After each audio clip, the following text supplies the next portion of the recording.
6x6. Imported by Bravas and rarely seen in the US, the G63 has 700 horsepower, 37-inch tires, and features portal axles designed to plow through 3 feet of standing water.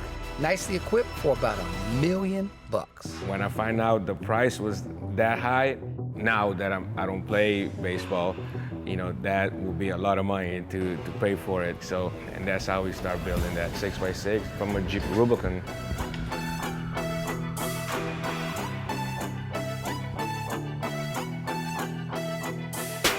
Andrew and I discussed what we wanted in the Jeep. We want to do a 6x6, but not like what's been done by other people. Let's completely redo it. And the real goal was going to be, it's going to be unique. No one else has one.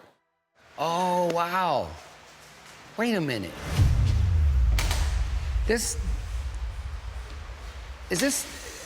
How come it's the door? Doesn't make sense. Normally the Jeeps are small door in the back and they don't have much room in the back. So we extend that and make it as the front to the back. Mercedes didn't even do a full-size back door. And Don Richmond over at Southern smiled at me when I asked for the full-size back door. The length that we wanted was the same as the front door, and we didn't want the A-pillar cutting back at a 45-degree angle. Essentially what we had to do was to merge the front part of a back door and the back part of a front door. There's no way you can tell that this door wasn't like this all along.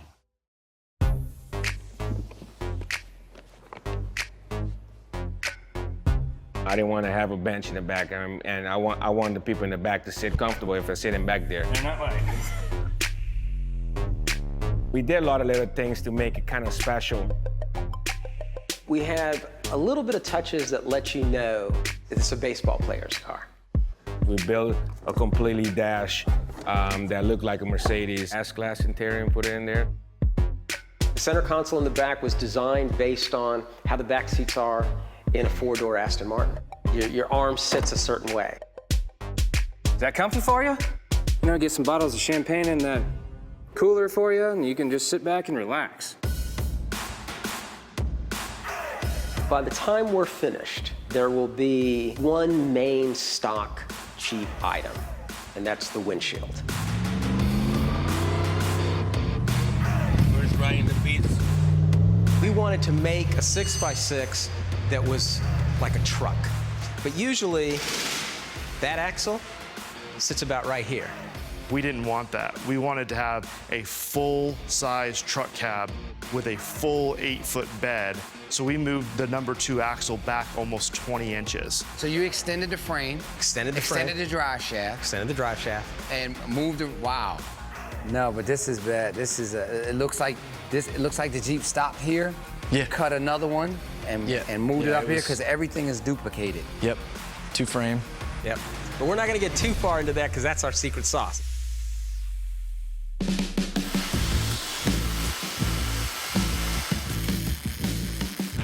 Changing the front end was a big deal for Andrew.